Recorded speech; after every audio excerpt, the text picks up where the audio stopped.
welcome to Stepping on the Mat podcast, episode 001 with Aaron Martinez here. I got a special guest in the house, Dusty Roland. Thanks for joining us. Yeah, man, thanks for having me. It's a pleasure. So, Dusty, just go ahead and give us a quick introduction here of your time in wrestling and kind of how you got started. Yeah, so I mean, I couldn't start anywhere without talking about my parents to begin with. You know, Roger and Christy, adopted me from Bogota, Colombia when I was 5 months old. I was quite the hyper young kid. And when I was in kindergarten, we had a foreign exchange student. Fast forward to this day, pretty much never left and is pretty much our blood, and my brother, Oscar, and I was in kindergarten. He was a senior, and he came from a Catholic family. And so we, one day out of the blue, kind of took him up to, Christ the King Church for Sunday service. And we happened to be sitting next to a guy named Al Martinez, you might know.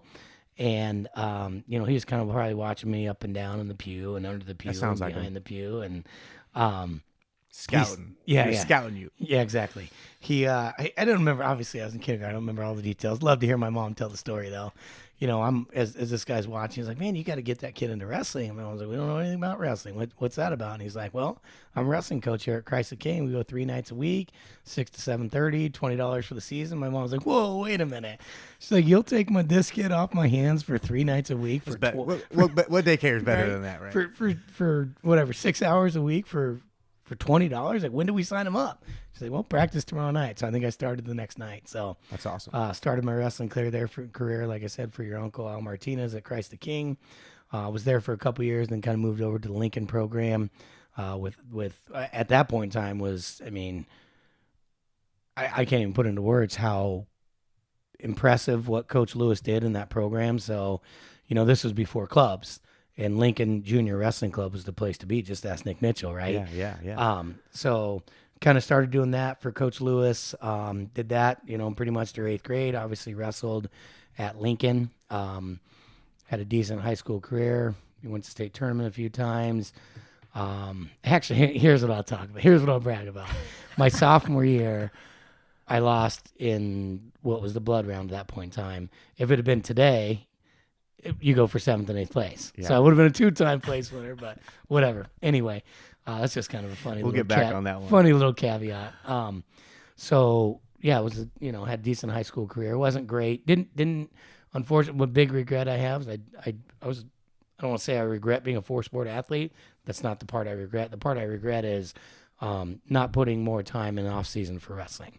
Who knows what I could have accomplished had I ever wrestled a freestyle match, one in my career.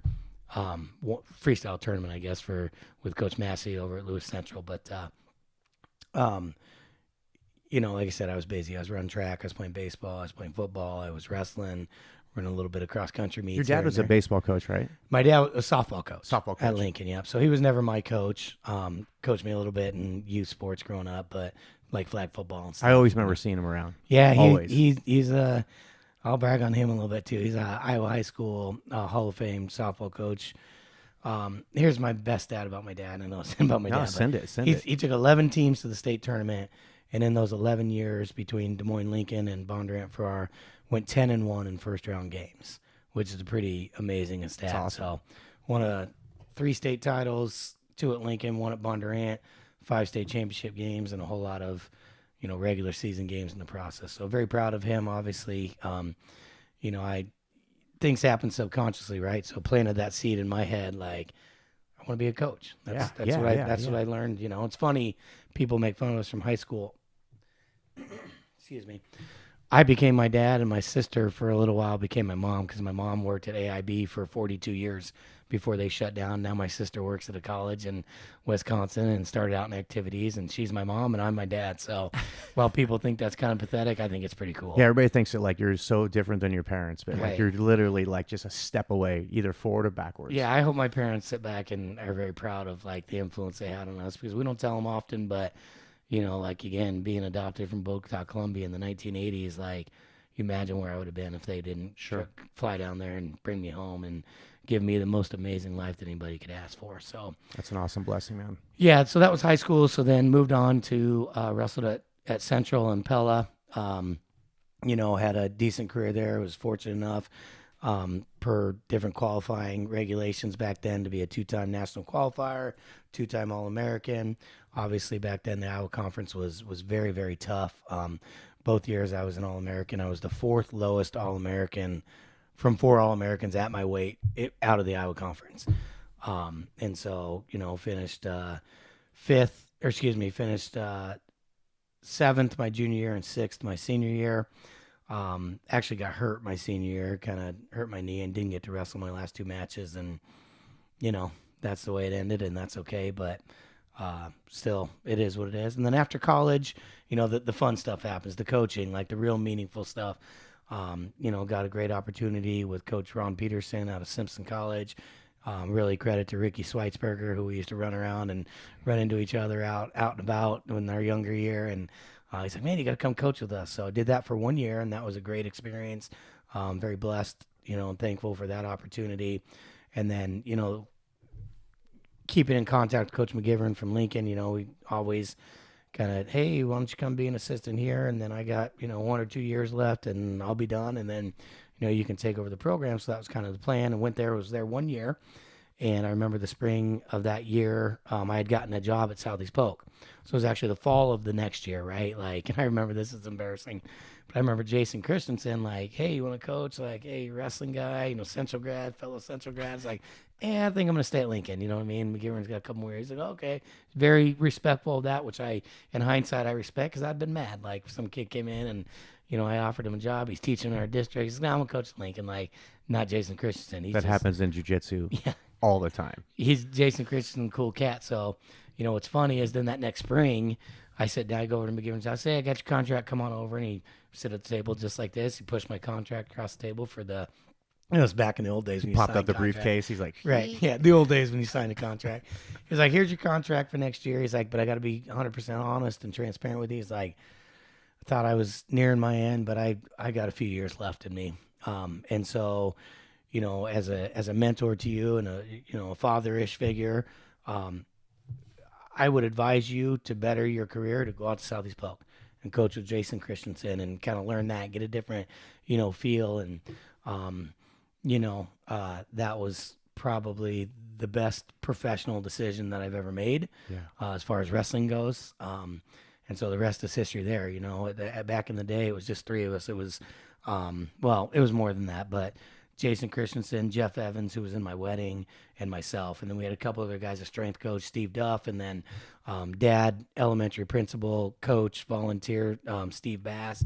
And so it was basically the 3 of Jason and Jeff and I, and some others came along the way. But that was just the most amazing experience to be out there at Southeast Polk for 8 years, capped off by, getting to sit in the chair of Corey Clark, 4-time state finalist, national champion, and being a part of Jason Christensen's first state title in 2013, which kind of ended my career at Southeast Polk. And then I went on to become the head coach at Lincoln, which at that time I was like, I've arrived. Like, what more do I want in life? I'm coaching the same school my dad coached at, my grandpa lived and died for. Like, you can't get any better than this. Yeah, for sure. And then, that kind of ran its course, and I was there for 8 years, and we had a couple competitive teams, and that was really cool to be competitive. And I think we earned a lot of respect from coaches across the state, and kind of the grind that we did as coaches, which I learned from Jason Christensen, the 12-month grind, not the 3-month grind, and trying to build a program. And so that was really cool, and that was a really fun experience. And,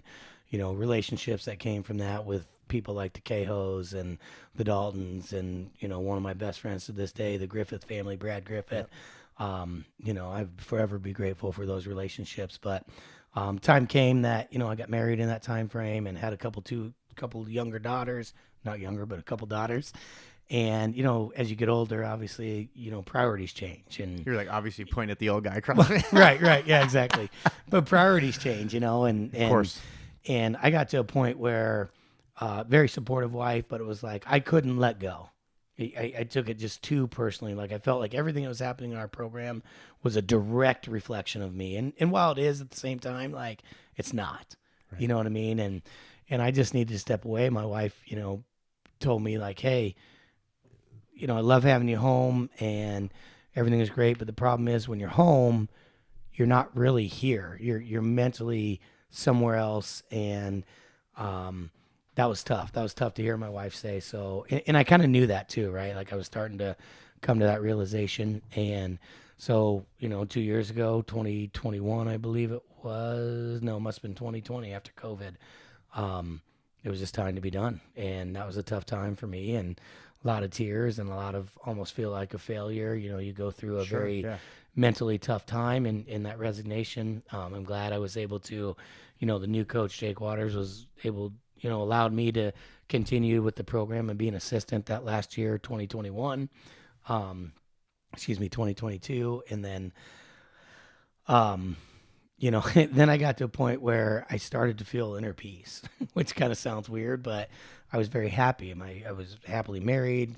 My family was thriving. My mindset was good. I remember sending a text message to AD at Phil Chia and saying, hey, because there was some things I was maybe potentially looking at moving on, and, Jake was young, and it was like, man, I, kind of need to stick around and help Jake, or do I go on and, whatever. And I finally sent Chia a message, not finally, like he was waiting for it. It's not like that at all. Right. But I remember sending Chia a message saying, hey, I think I'm happy. Like, I'm going to continue to be the assistant at Lincoln. And, 10 years from now, who knows, 5, 6, 7, 8, 9 years from now, Jake decides he's done. Maybe I'll take the program back over, and, with a little bit different mindset, And then literally like 2 weeks later, I'm like, hey, Phil, can I put you down as a reference for a job I'm applying for? He's like, what? You just told me. I said, I know, but this other opportunity came up. And, as we stated, that opportunity was, with the sanctioning of girls wrestling, the opportunity to coach at Ankeny. And that was tough. That was a tough decision to leave Lincoln. But really it boiled down to, we put a lot of hard work in at Lincoln, and we felt like, going to a district that, wins titles every year between the two schools, multiple titles, like be cool to, see what that support system is like. And, I personally, I just felt like, man, I deserve to give myself this opportunity. Number 2, and then number 3, like I have 2 little girls now. Right. And so, my wife is a huge wrestling fan only because of what she's learned from me, which is, again, another blessing in my life, because you get married to someone who completely hates the sport. Yeah, especially like mid tour, mid part of it. It's like, yeah. I didn't know it was going to be this much. She knew nothing and has picked it up and has been nothing but supportive. And now, does she have any like brothers or her dad or anybody? She has a sister, and they were soccer players. Cool. And you got some soccer players in your family. We too, do. right? We do. Yeah. We do. Me too. That was Me pretty too. Awesome. And then the last thing was like, growing up, we talked about my dad coaching at Lincoln, and he created like the most amazing family atmosphere. My uncle announced games. My other uncle did a lot of field maintenance. My grandpa did field maintenance. My mom and my grandma did the concession stands. Did you coach football too? Did my dad? You? I did, yeah. I thought I seen you out there one time. Yeah, I've coached some football, but so like again, going to Ankeny, like I thought with my daughters and girls wrestling and my wife being so supportive, like we can, as they get older, like they can learn this. They can have that experience that I had, which was really cool, looking back on that. My dad was able to, insert his family into what he loved to do.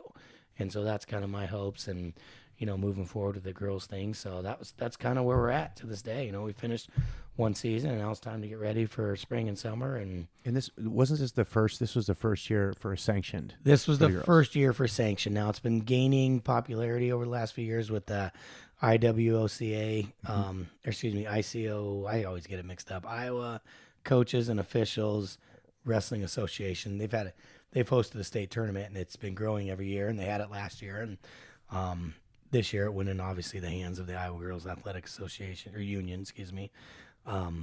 So yeah, first officially sanctioned Iowa high school year, and it was a pretty good one for us. So well, congratulations on that. Thank you. I appreciate one thing is like becomes like a cliche is like, oh, I'd like to, thank my wife for giving her support all this time. But like, it truly is like when you got somebody on your side that's like with you, they're in the trenches with you on that. You said that it's a 12-month thing now, right? So like it went from like the 3-month thing to 12-month thing, right? So, having a spouse or a significant other support that, especially family support, because there's a lot of attention in a house. A house requires tons of attention. I got 3 kids, 4 kids, right? 3 different ages, 3 different personalities, and it's like you got to stretch that out, especially during a wrestling season, Right. because it seems like, especially, I don't know if it's like that everywhere, but in Iowa, it seems like wrestling season takes over the household, and it's like dinner conversations. Well, it's just a different breed in Iowa, you know, like, and I'll take that from what Spencer Lee was talking about, coming from Pennsylvania to Iowa. Like, people are like third and fourth generation, you know, wrestlers, and you know, some schools, the whole school gets out for the state tournament. Like that blows his, that he said that blew his mind. Like that part about Iowa and wrestling. So it's definitely a family affair. So I can't even imagine. I mean, I can't imagine, because I've heard numerous coaches over the years. You need to, when you're spouting off that resume, I'm like, man, that either sounds somewhat cool or it sounds really old. The guy's really old. You know what I mean? Like, he's getting there. So, but like I was saying, well, the time progression was really, I mean, you were hitting everything the way you're supposed to. Like you said, these blessings were happening for you. Yeah. So no matter the time stretch, it's like you've been built the right way for it. Again, and a lot of that is credit to mentors coming up and people showing me the right way to do things. Absolutely. So, you know, I take zero credit for any of that. Let's talk about that.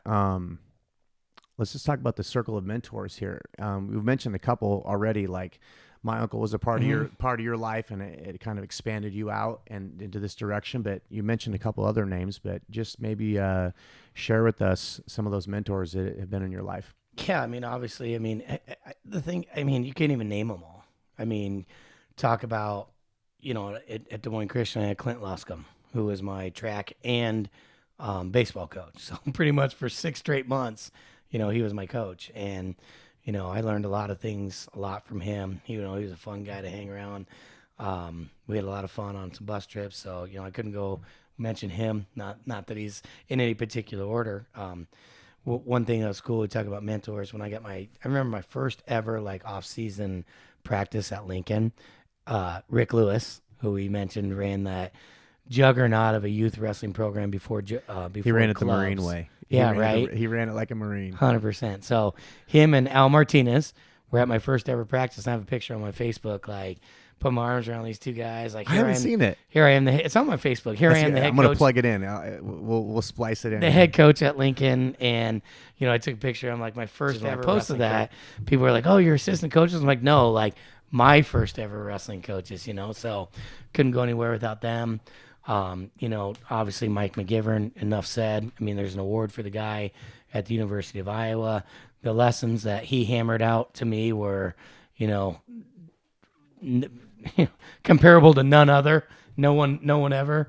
You know, that's high school wise. And then, you know, I was fortunate.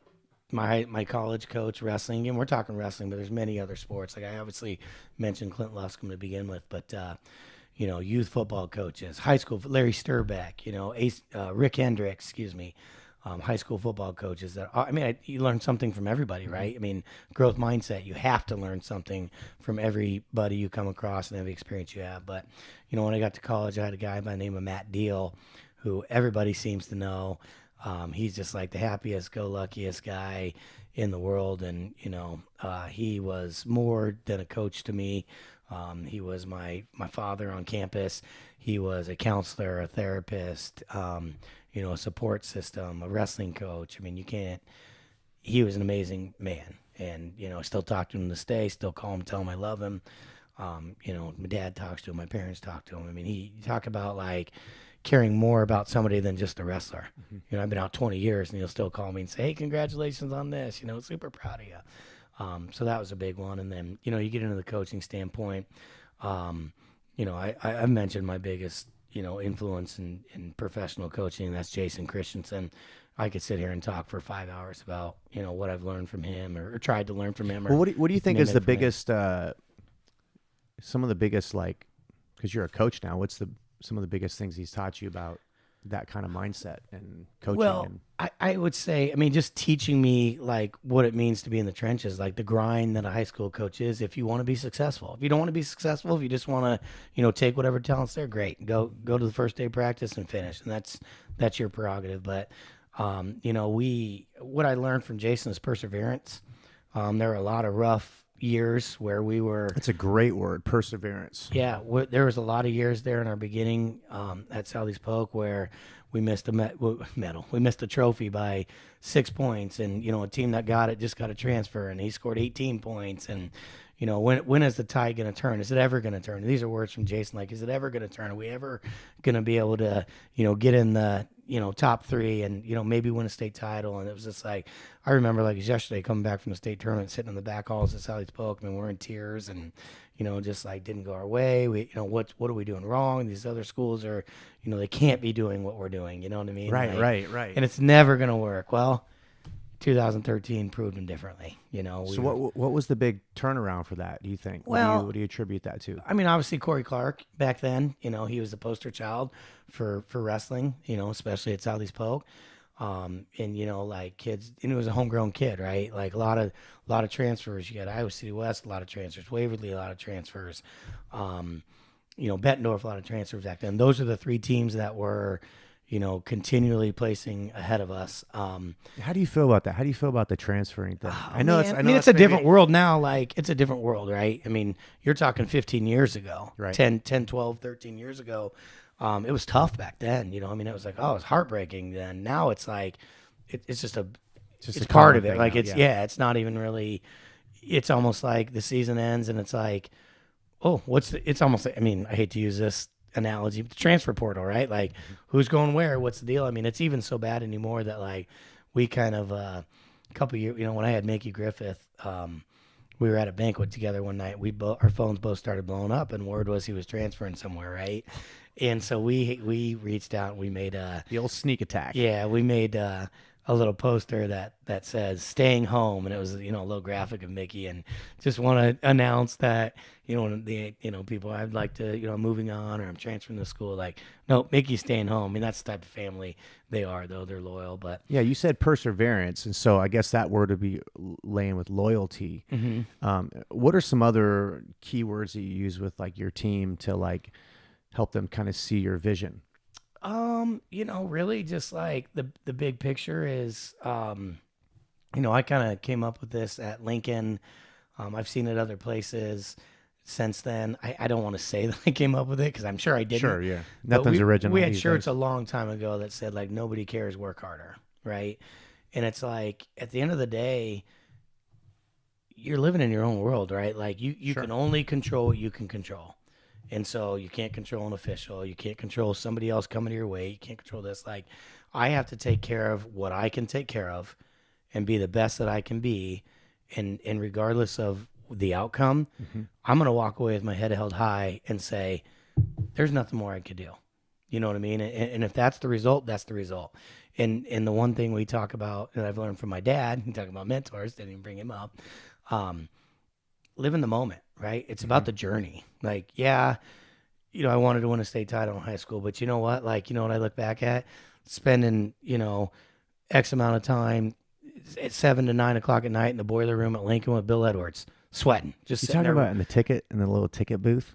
No, like up underneath the stairs. We go into like the boiler room. Yeah. Those McGivern made me memories, sit man. in the ticket booth. Yeah. The ticket booth around us because they had a furnace. They had one furnace inside. Why would they put one The furnace radiator or whatever in there. Yeah, it was just in there getting That's smoked. crazy. No, but that's what it's about, right? The memories. Like, Yeah, big for deal. sure. I didn't win a state title. Like, yeah, I would have loved to, but at the end of the day, like, I did. Probably could have done more, but I did what I thought I was doing. What I'm happy with the effort I put in. For sure. Like in hindsight, maybe I wouldn't have played 4 sports, but I'm super proud of that too, right? It took a lot of time away, but another thing we talk about is just the big picture. Like we want to be. It's weird. I'm still learning this language because when I was coaching boys, it's like I want good fathers. I want good husbands more than I want you to place the state tournament or qualify for the state tournament. Yeah. So, we're trying to transition that. We want to be good women. Not that I know anything about that, right? Like being a woman, but, those are still the same skills, right? Like, like you talked about perseverance, like head down, get to work, loyalty, like trust, do what you say you're going to do. Right. Don't lie to me. Just tell me the truth. If you're not going to come to off-season practice, tell me. goes much further than saying, "Oh yeah, I'm gonna do that," and then you never show. Like life is simple, right? Like you just have to, I think that falls in line with courage too. A lot of kids are not courageous enough to really say what they feel. They're just like, they're trying to like give lip service for one of those big questions. Are you gonna wrestle in the off season? Right. Yeah, of course, coach. I'll be there. Where are you at? Where are you at practice? That reminded me too. Another thing I tell these girls is like, I'm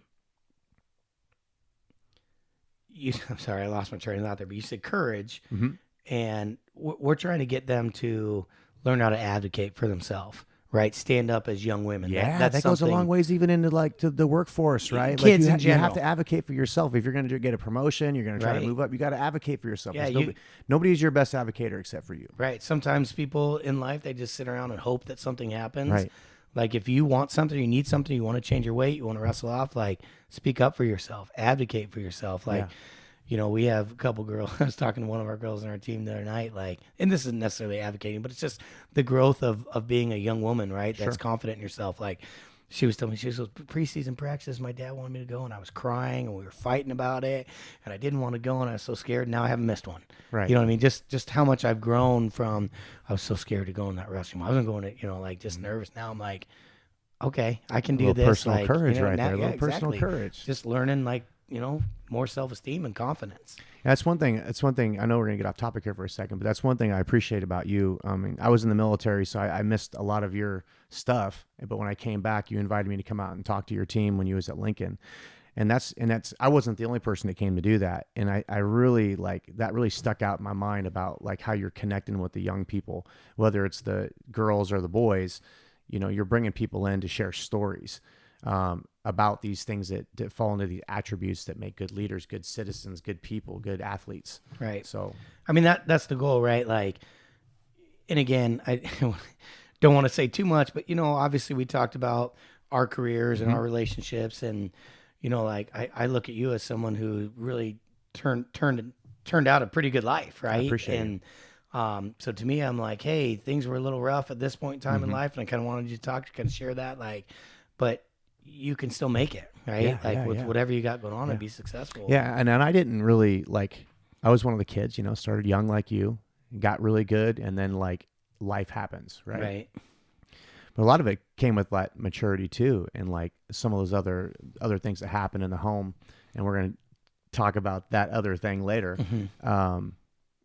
But I didn't really come into that winning mentality and that really self-belief until I got out of high school.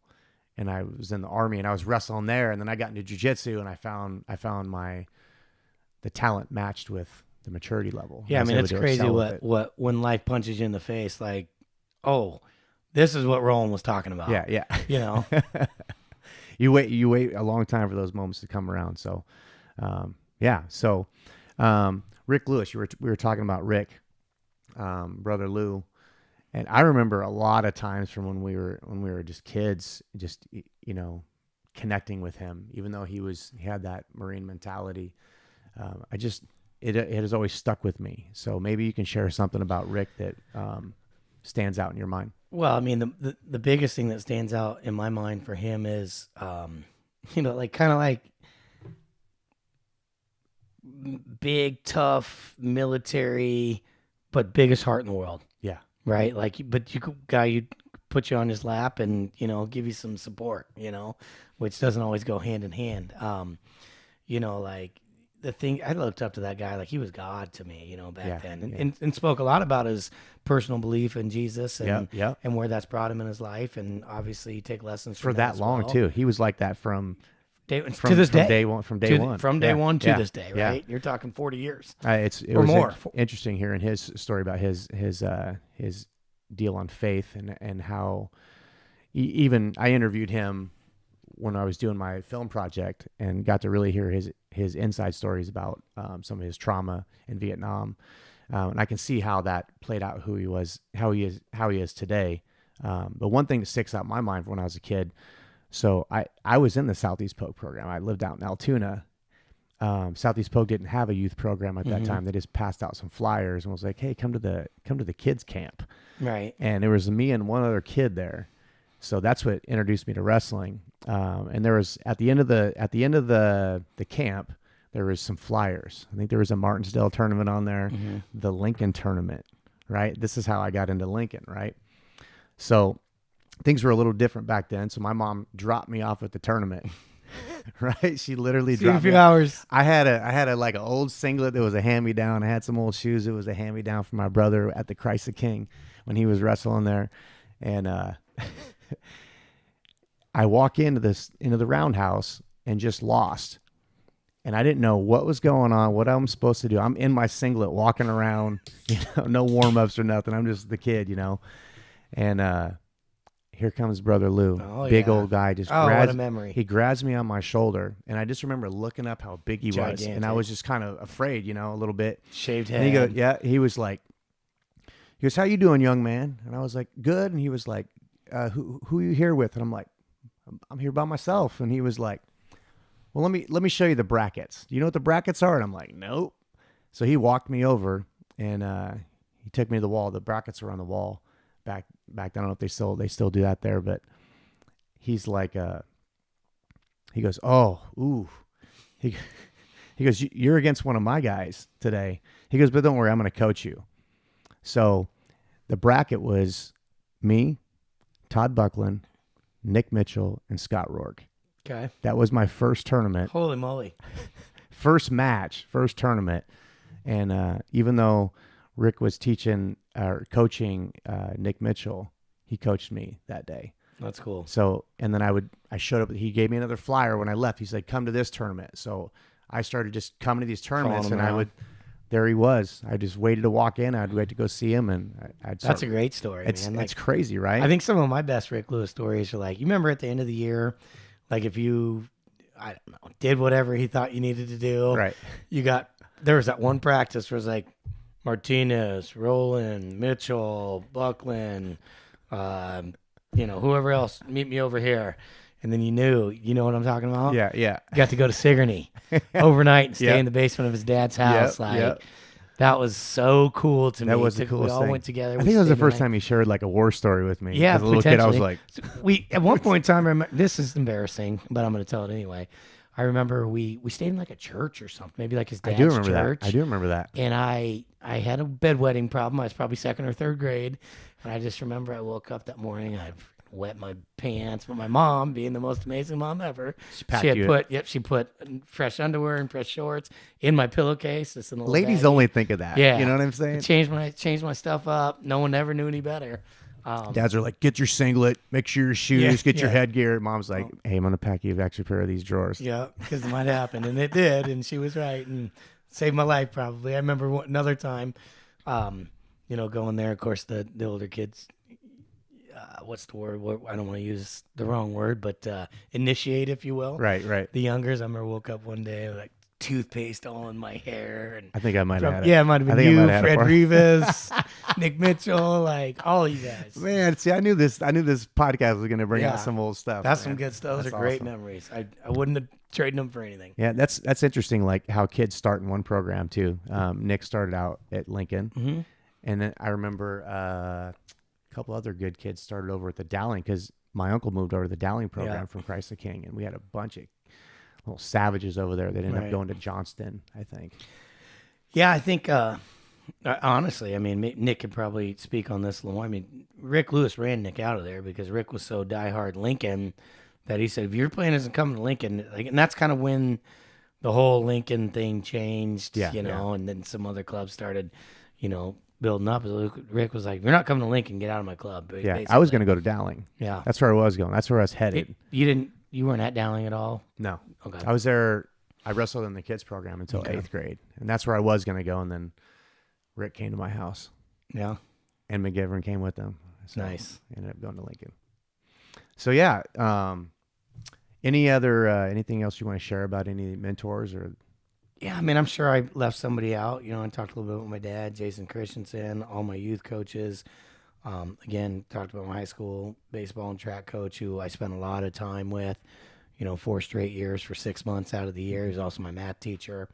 Again, it takes a village, right? Like someone's going to be like, how come you didn't mention me, Dusty? Bro, I thought we was good. Right. And look, If he missed anybody, it's my fault because I'm rushing him through the questions. So Yeah, no, you're good. I mean, I also mentioned a couple guys. One of my best friends, Jeff Evans, who's still an assistant at Southeast Polk. I mean, he taught me a lot and took me under his wing when I started at Southeast Polk. We became like best friends, inseparable that's not the right word, but especially during the winter wrestling season. But, he's a great guy. And, like I said, was in my wedding. And then, when I was at Southeast Polk too, kind of toward the later end, Jessamine Smith came around and, Jessamine liked to give me a hard time, but at the end of the day, he wrestled on my brother's wrestling team at Southeast Polk. Did he? He graduated probably, I think it was in 97 or 98, maybe. Yep. But no, like Jessamine, like great guy, liked to give me a hard time, much deserved. But at the end of the day, like that dude in some dark times of my life had my back. Good. Like, and stood up for me, and I'll forever be grateful. And that entire staff, right? Like Jason, Jeff, Jessamine, a couple of younger guys came along, Tommy Cook, Eric Morrow. That was a fun staff to be a part of. And, we're leaving actually with all of those names I just mentioned are taking off Monday afternoon to drive to Cresco, Iowa to watch Jason Christensen being inducted in the National Wrestling Hall of Fame. So that's be a cool, super cool experience to watch that too. Congratulations to him. Yeah, much deserved. Much deserved.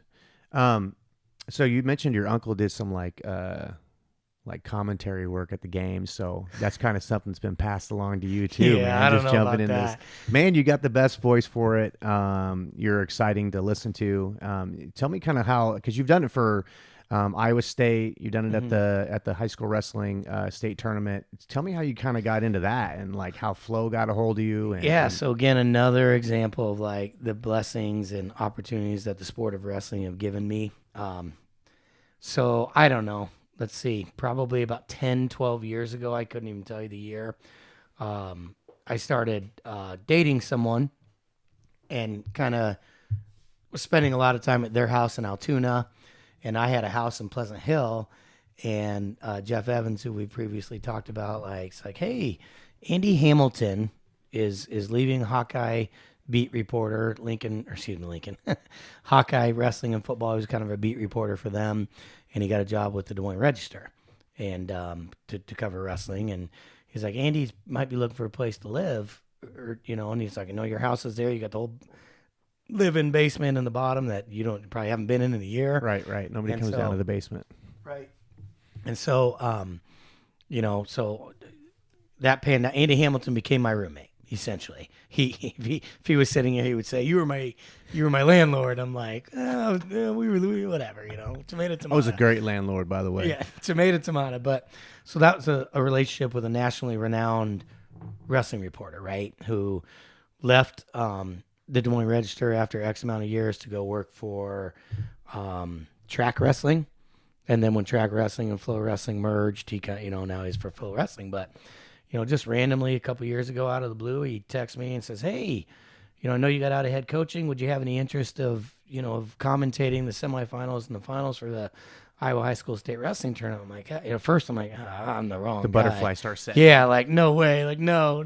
You're practicing in the mirror. And then I'm like, I remember texting him back and being like, man, I hope I didn't sound like not excited, but I'm really excited for the opportunity now. They've had some time to, think on it. So 2 years ago, 2022 state tournament, worked the semis by myself. First time ever doing anything like that.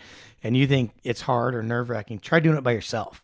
Right. Commentating an athletic event. Yeah, you always need with somebody nobody to bounce. feed off. You need of, somebody right? to bounce off of for sure. So that was really rough, but we got through it and it was good. And and then the next night, I get my assignment. I sit down in 3A finals and I'm look over next to me and I'm working with Kyvan Gatson, national champion from Iowa State, legendary dad, legendary himself. And it was like, he'll even say this, and everyone that listens to us says it, like, you guys just hit it off. You guys just gelled. Yeah, you guys bounce really well with each other. So that was really cool that, we just were able to do that, and we had a great time. We got a lot of positive feedback, and, a couple days later or something, he texted me. He's like, hey, the guy I do these Iowa State meets with is retiring. You should look into that. And I'm like, okay, well, you should look into it for me because you're Kyvan Gatson and I'm nobody.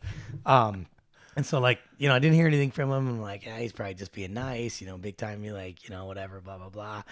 And this is kind of embarrassing, but I remember I reached out to like media at the Big 12, like, hey, heard this position was coming open. I worked with Kyvan. Sent him some video, and I got to word back to like, oh, that's all run through Iowa State, right? So, gonna make this really quick. So, email Iowa State, hey, yeah, blah blah, send us some stuff.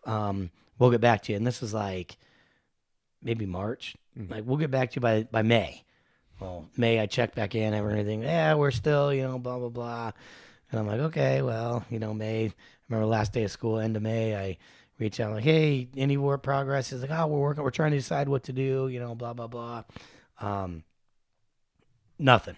So then, like, literally, like, end of July, just random email. By the string. Yeah, random. But it was just like, whatever. Yeah, you're like, maybe I do it, maybe I don't. But also, like, intimidated too. Like, could I do it?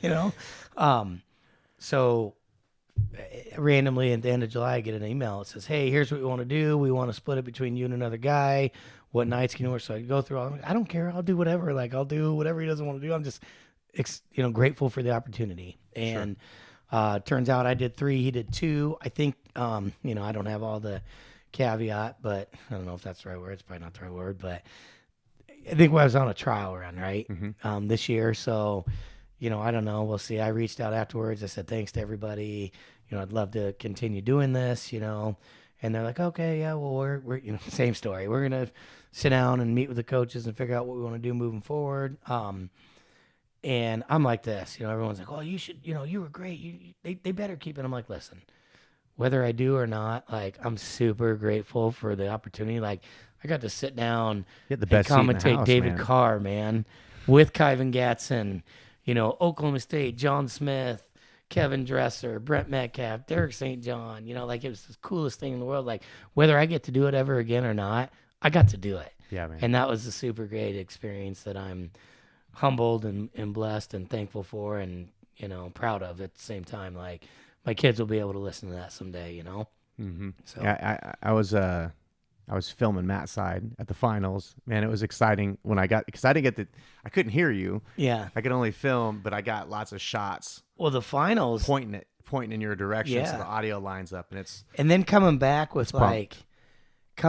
to do it again this year, we were better. Me and Kyvan, right? Like, wasn't nervous. I've been doing it, kind of down, and then we came up with this idea. Like, last year, in between matches, they do the awards. It's like a 10-minute break. Like, okay, we'll pause it. We'll be back in 10 minutes. We get up, go talk to my parents or whatever, and talk to a coach. And then this year, I'm like, but Matt McDonough, who was a two-time national champ at Iowa, he was commentating on their mat, and I was talking to him afterwards. He's like, dude, we talked the whole time. We had a great time. We're naturals. I'm like, I don't know if I could talk for 10 minutes, just, whatever. And so this year, I'm like, we got to figure something out.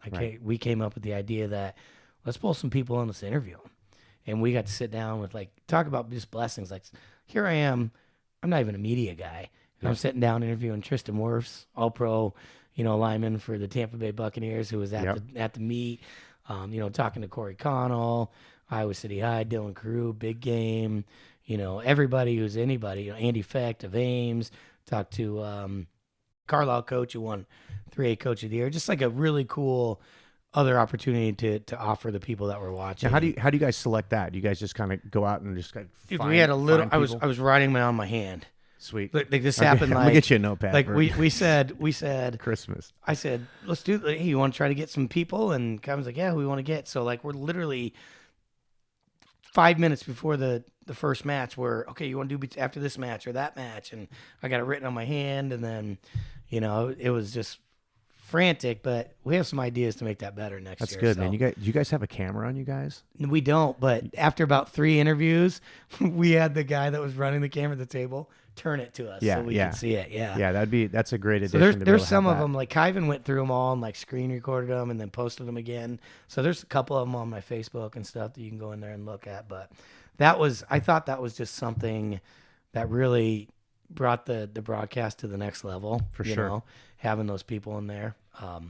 So that was really cool and looking forward. Hopefully get the opportunity. Well, hopefully they bring you guys back again, because right. you and Kyvan was awesome together. I appreciate that. So let's talk about some of the talent this year at the state tournament.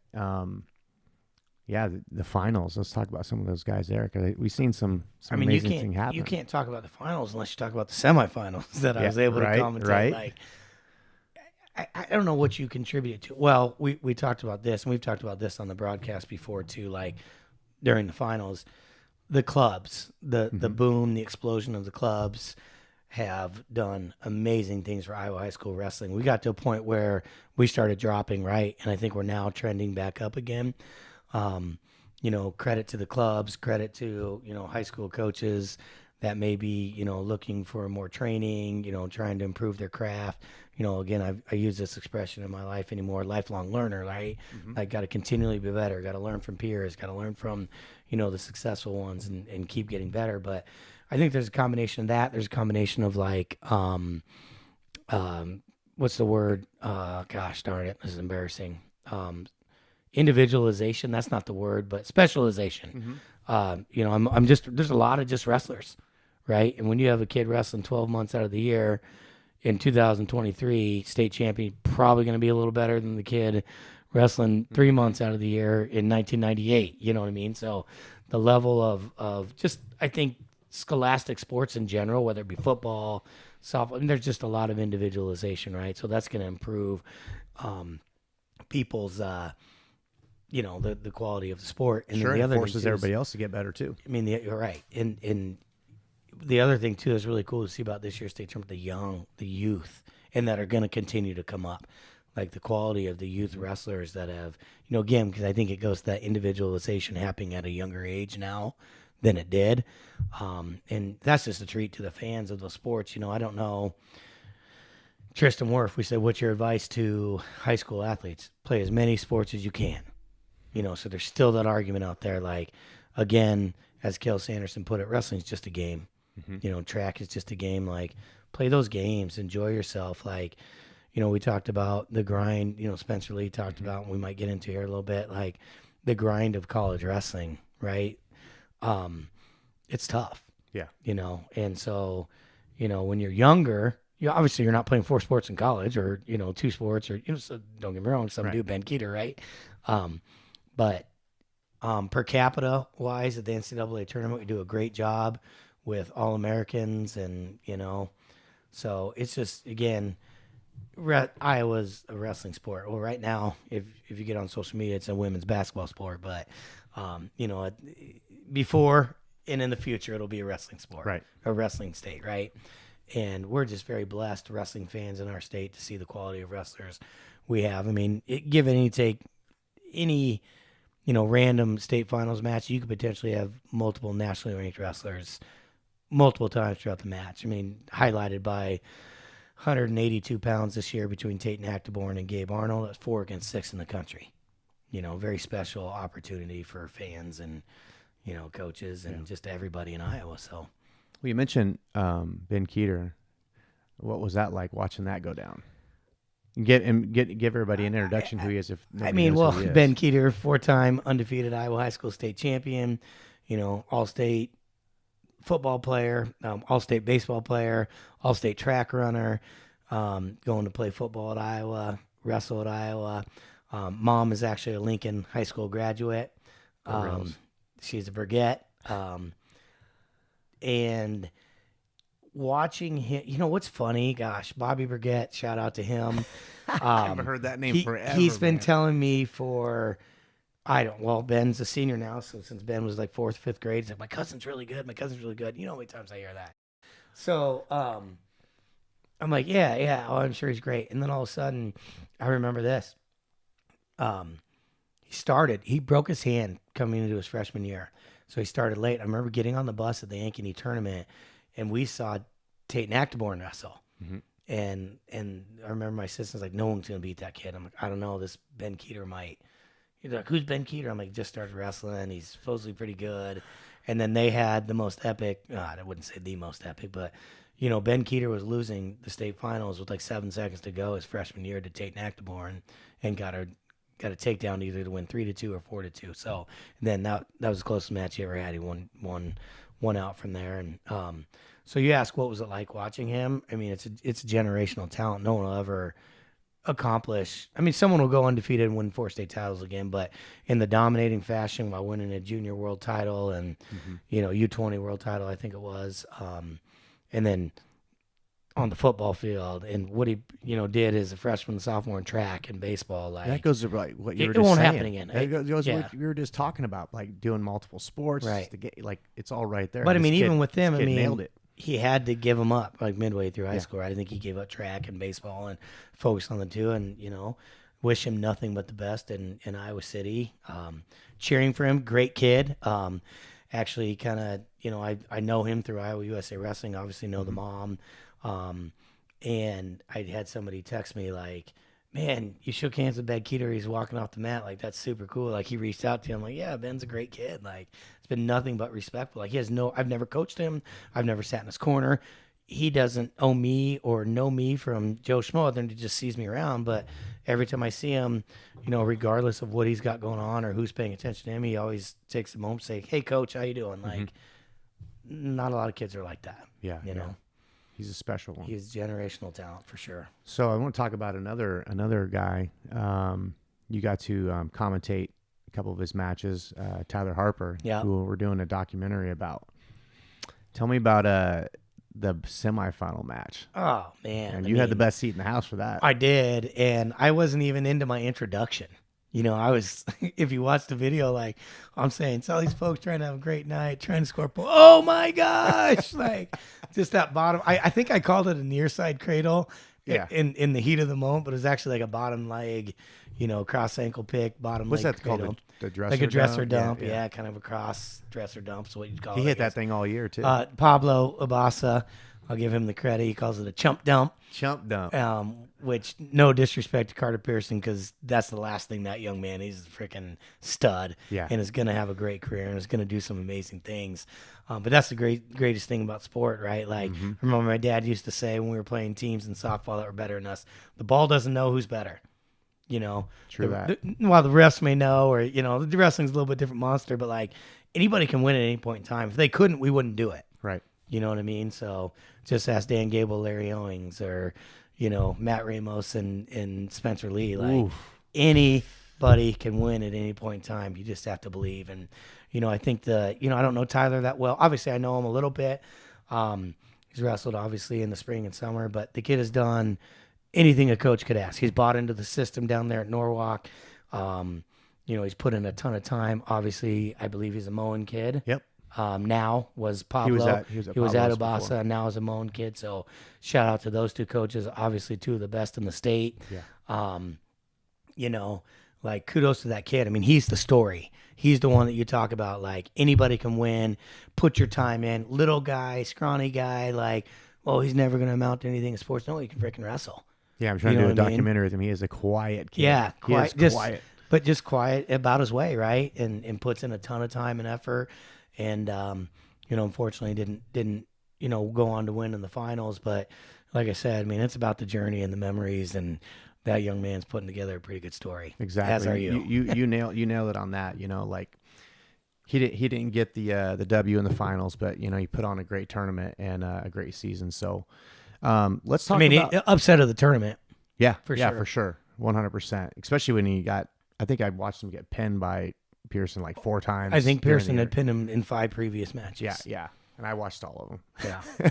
That was tough. I was like, man, is he gonna do something this time, or is it gonna be the same thing? It's like Right. repeat, and then 18 seconds in the semifinals. he all the pulls it off. all the credit to Tyler Harper, but Carter Pearson's really, really, really good. He's legit, man. yeah. He is legit, dude. And he's fun to watch As too. Jake Agnitz would say, he's really good at wrestling moves. That's a great way to put it. Let's talk about another person who's good at wrestling moves. Is Spencer Lee. Man, it's like shockwave. What do you think about that? So, yeah, I mean, I'm glad I watched that interview before you asked me that question that he just did with Barstool Sports. I'll tell you how so I was out of town during spring break. First time in, I don't know, my entire life. I haven't seen the NCAA tournament, and I couldn't get on I tried everybody's like different, Streaming download this service. VIN, and you just couldn't get it over there in Europe. Like, no ESPN Plus, no, nothing. Like, no YouTube TV. That's why I stopped watching football. When I lived in Germany, I just couldn't get couldn't get games till like anything. 2 a.m. So I'm in bed. Like, I've kind of waved the white flag on the NCAA tournament, which is tough. But again, I was Just watch the replay. I was watching my son play soccer in an amazing country and blah blah blah. It was priceless. But that was the sacrifice I made. Oh no, I didn't get to watch the NCAA tournament.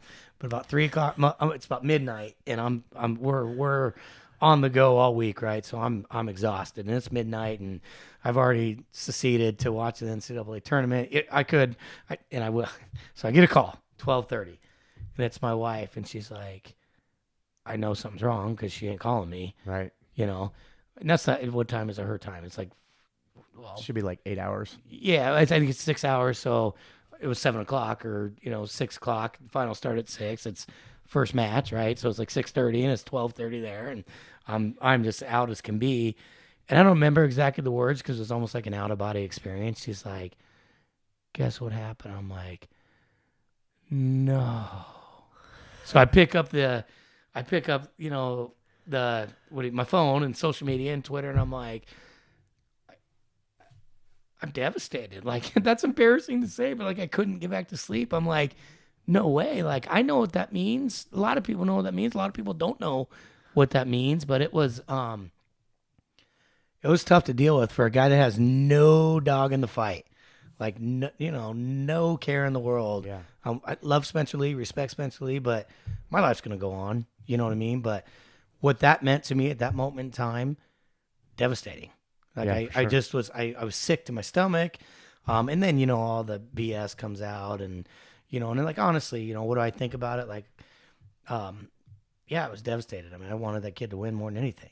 Yeah, I think we all did. Yeah. You want to see him get it done. And then the backlash that came out after and what preceded the tournament is just like, I'm human. In my life, when I first saw he's not wrestling, of course, I'm like, like, then you have a little more time to think about it, and you realize I'm a 42-year-old man that's never been in this young man's shoes. Sure.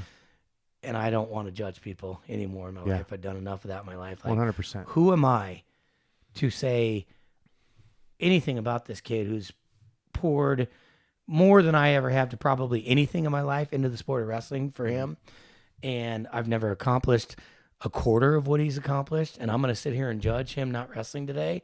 No way, sir. I almost have more respect for the young man now after watching that interview and just getting his take on it. And, that young man is mature and wise beyond his years. I mean, that's probably part of the reason he's so successful as he is. But, man, I don't know. Spencer Lee, you're my dog, man. Like, I got so much respect for that kid and how he handled that loss and the words and the things that he says and the loyalty. We talked about that before, that he has to the Hawkeye wrestling program. I'll forever be a Spencer Lee fan after Especially what he's been through. His knees, just all those years he put in doing it in the most hardest circumstance with his body. And then it's like, you can't get it done. It's like, yeah. Oh, but even people I talked to a couple people that was at the tournament. They're just like, it's not even the same here. It's so strange. Yeah. Right. It's like nobody knows what to do. Here's at the end of the day, like, and he kind of said this, like, let's not focus on me. Let's focus on Matt Ramos. Like, let's not focus on the failure. Let's look at what the kid has accomplished. Sure.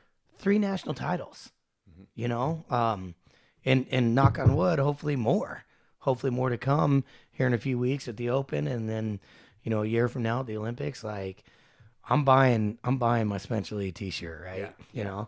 Yeah, let me know when you get one. I'm going to get one too. So let's talk about another, maybe it's not a sensitive topic, but an interesting topic, a Southeast Polk wrestler, Nate Jessaroga. Mm-hmm. And we kind of talked before we went live here about the news articles and kind of like perspective and stuff like that. And I don't know, it's just, it's kind of a, knowing that he was going to come out and he was going to be going to Iowa, and we didn't see him. I was looking for him. I sat next to his dad on accident at the last year's state tournament, and had a good conversation with his dad and kind of listened to him how they came from Texas, right? Right. Yep. So I was really impressed talking to his dad and just kind of hearing his story. And then I didn't see him this year. I was like, where's this kid at? Before I even knew that he wasn't going to wrestle.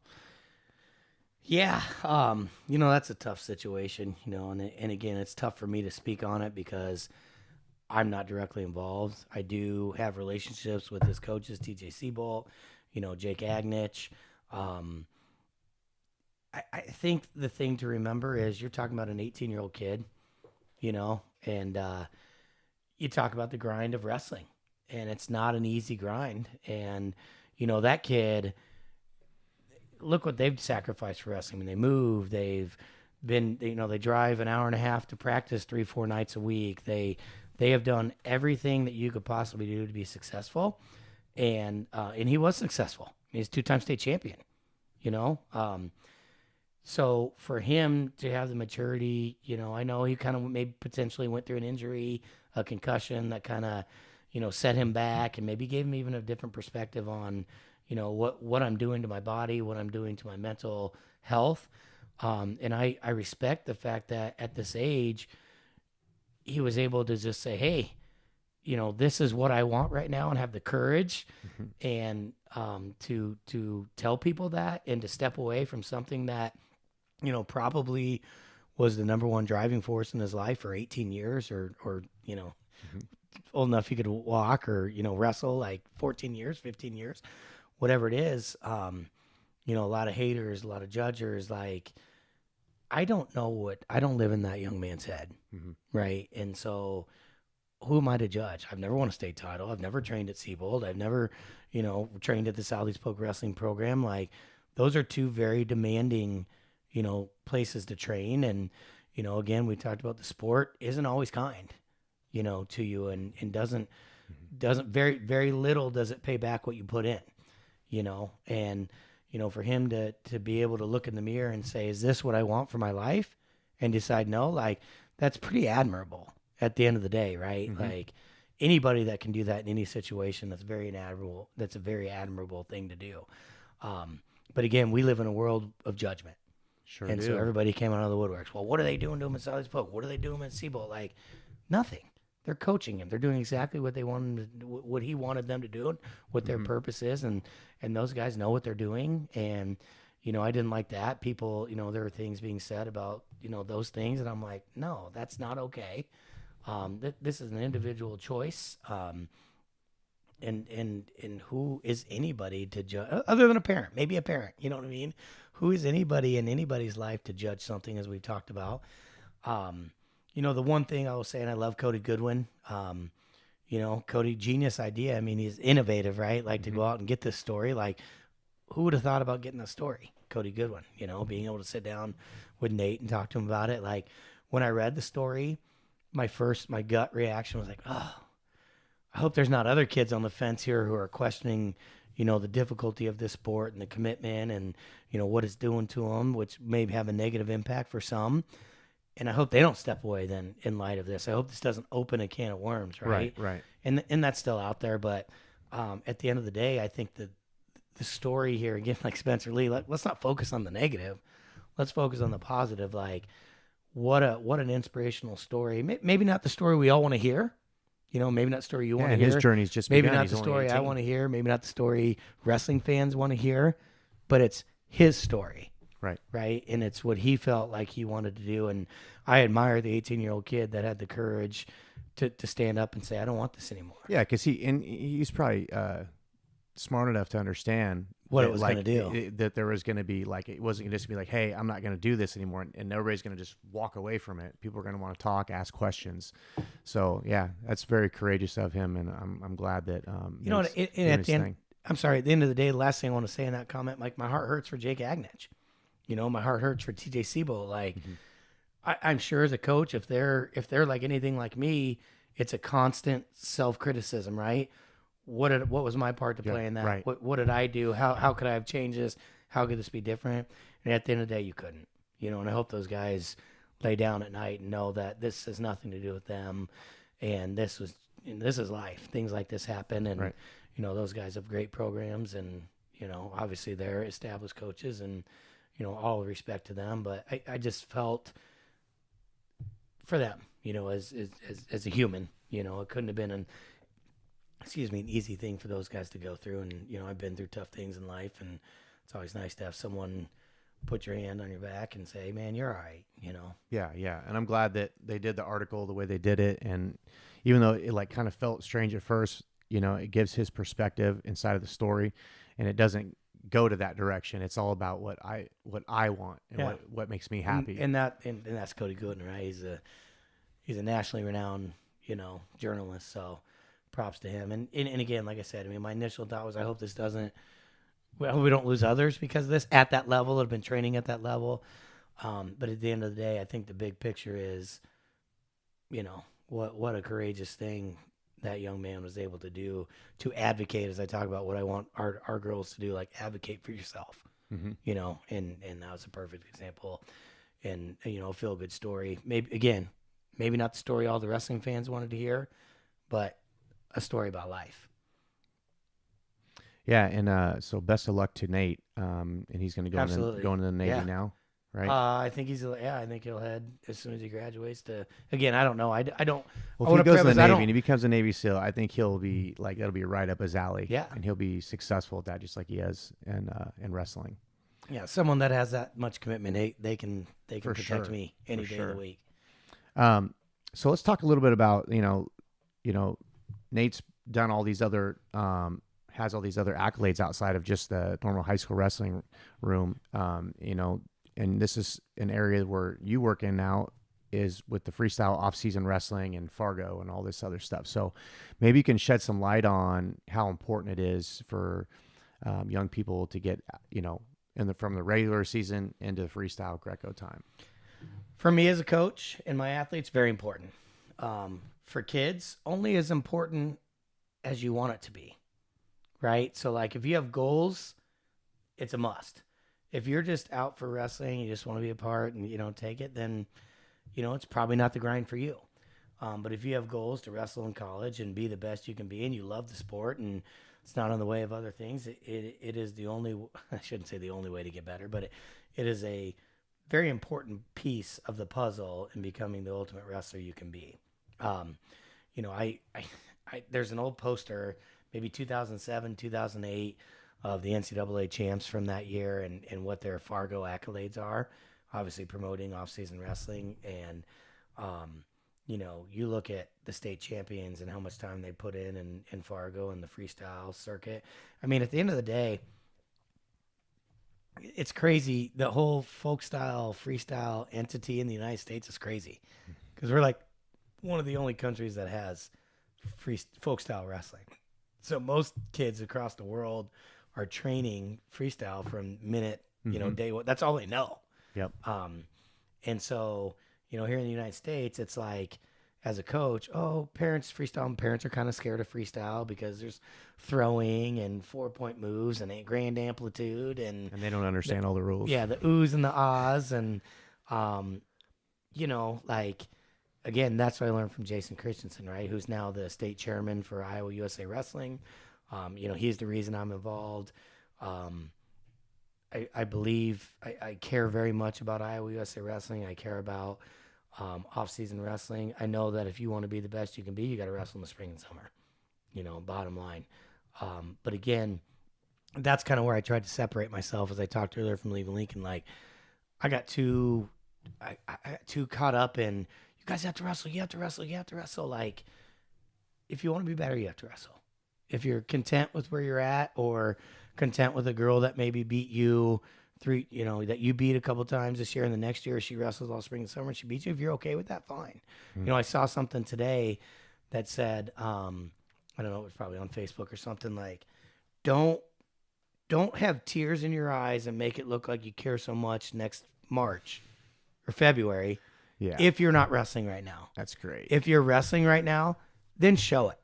Then if you don't reach your goals, then you have something to sit back on. But it's a pretty easy equation on how to get better.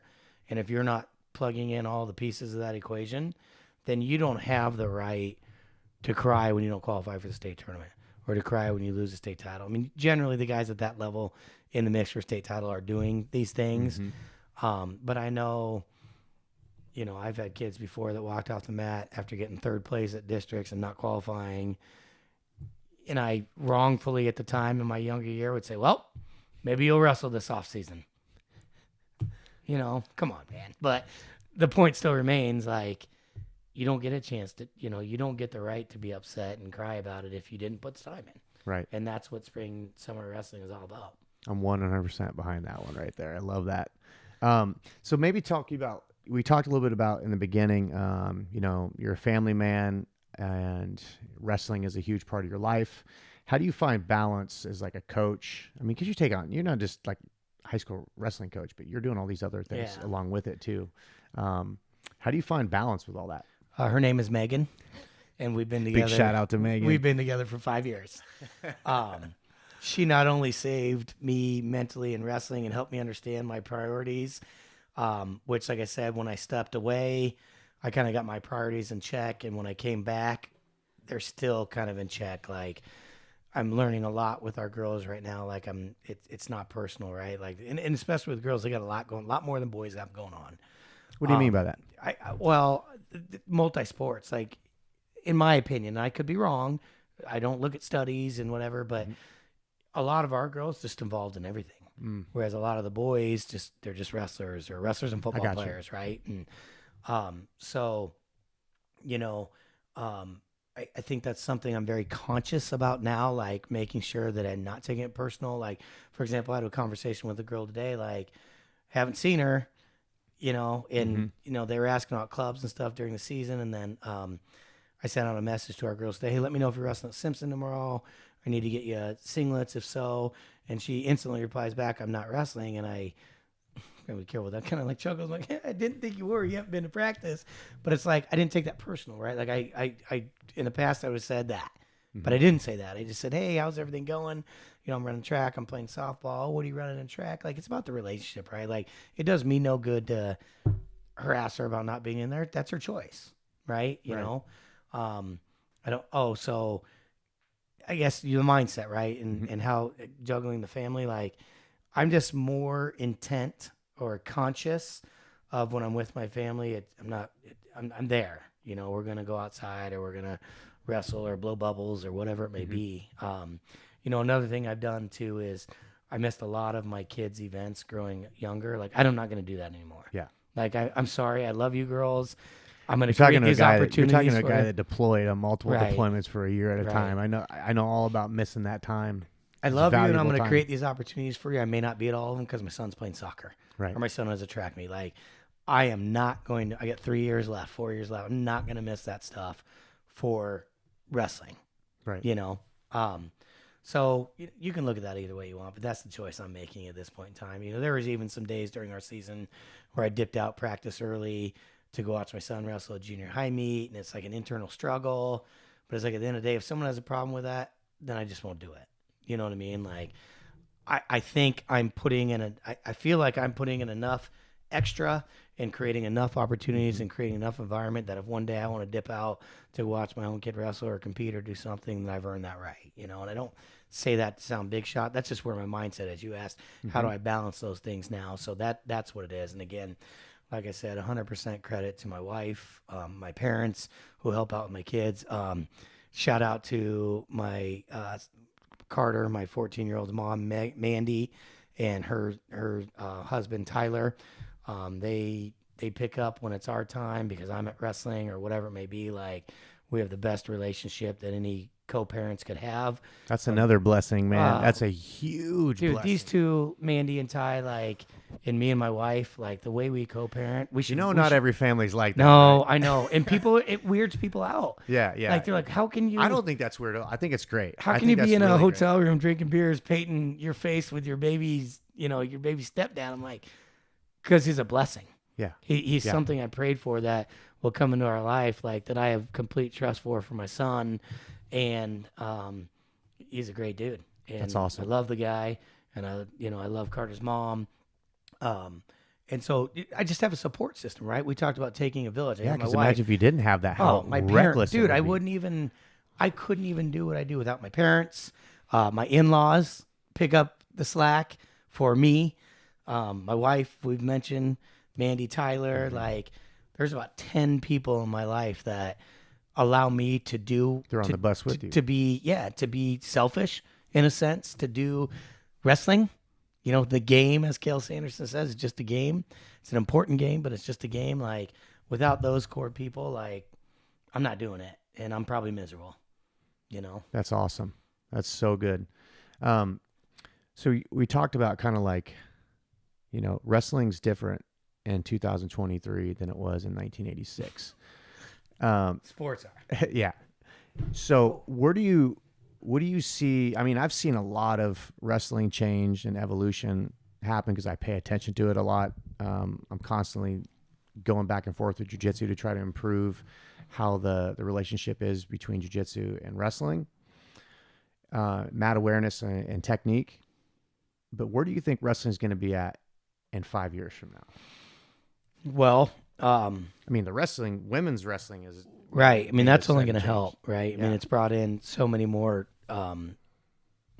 awareness. Mm-hmm. Like, you know, maybe someone has a daughter, right? And they tried wrestling at their high school because they opened it up. And that daughter has 3 little brothers. That daughter has 3 little brothers. That girl has 3 little brothers, right? So hopefully we're going to grow the sport. Hopefully continue to grow the sport. I mean, I'm biased. Was the word I was looking for, right? But it'll be interesting because the talent coming up. You know, Spencer Lee talked about this again. He keep talking about Spencer Lee in that podcast or in that interview. You know, I think it's difficult for some fans to understand the intricacies of the sport, and that kind of turns some people off. But you know, like again, a couple thousand years ago, we had 100,000 people in a stadium watching 2 people wrestle until somebody quit. You know what I mean? In Greece and Rome and things like that. So, could we ever get back to that? I don't know. I mean, NIL has, who knows what that's going to do to like college wrestling in the future. I mean, you know, and obviously what it's doing to basketball and football right now, the big money sports, like it could kill college sports ultimately, you know. I don't know all the details, but, and how that works. I'm not a college coach, but I see it, you know. I listen to interviews, I watch what's happening. It's like, I heard, was it Mike Van Gundy, Oklahoma State? He said the way we're going to get around this, and this is an unpopular opinion, you're going to have to offer scholarships, contracts. It's a 1-year contract. It's a 2-year contract. You know, whatever someone wants to sign, but you have to, you know, if you don't want the Wild Wild West, you have to figure out how you're going to hold these people accountable, right? And so, you know, I don't know. That's a tough question, man. Where's wrestling going to be in 5 years? I hope I'm still coaching in 5 years. I hope our Ankeny wrestling program is a contender at the state tournament. You know, I'd love to see Des Moines Public Schools, you know, girls and boys teams continue to get better or get better. I mean, that's where my heart is. I teach in Des Moines Public Schools.